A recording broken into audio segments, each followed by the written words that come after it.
private practice doc. And all my 25 Thai staff and I work to see souls saved and Jesus praised in areas all over the country of Thailand. And one of those places is Bon Po.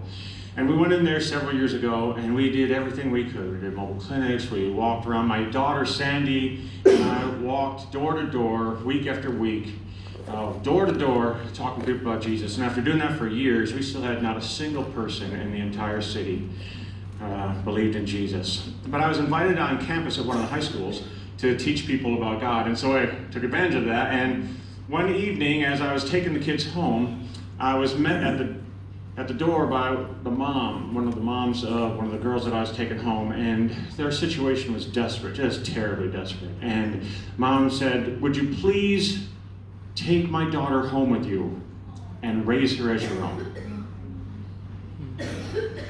I said yes. The situation was desperate.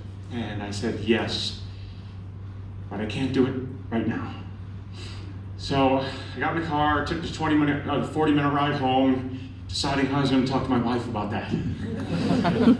And what I was going to do. So I got home, talked to my wife, and I said, okay, so I just agreed to take on a 15-year-old girl as our daughter, but my wife has gone traveling a lot, and so no matter how our motives were, having a 15-year-old girl live alone with me at the house was not going to work. So she said, so what are you going to do? So I said, well, I'm thinking about having her live in the clinic. We'll give her a bed at the clinic. My wife said, you're going to have a 15-year-old girl live by herself on a bed in the clinic. I said, yes. She said, that's a terrible idea. I said, it's the only idea I've got. Well, at the same time, as the Lord would have it, 15 years ago, well, I'll say 15 years ago, not the same time, 15 years ago, Providence commissioned Angela Dawson to go to Thailand. She was there in Thailand, different places for years, and then for health reasons, supposedly so that we could take care of her, Angela came to live with us in Bang Kla. And as the Lord would have it, she arrived at our house in Bang Kla the same day that Ying did for me to raise her. Angela came down in the same day, saw the situation, said, what are you going to do? I said, I'm going to have her live right here at this cot. And she said, why don't you just have her live with me? That was a great idea.